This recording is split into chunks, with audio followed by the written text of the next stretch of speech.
southern Laos. A journey through ancient heritage, powerful nature, and the slower rhythm of life along the Mekong. From Pakse and Champasak, the journey begins through quiet roads, riverside communities, and landscapes shaped by the river.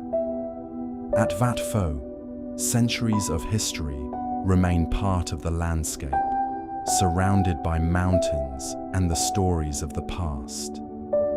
Higher in the Bolaven Plateau, cool air, forest, and dramatic waterfalls reveal a wilder side of southern Laos. Here, coffee grows across fertile land, closely connected to local families, traditions, and everyday life.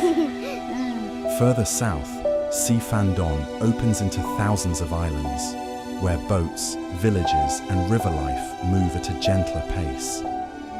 At Khone Phapheng, the Mekong shows its full power, raw, dramatic, and unforgettable. Southern Laos, where ancient heritage, wild landscapes, local life, and the Mekong come together in one unforgettable journey.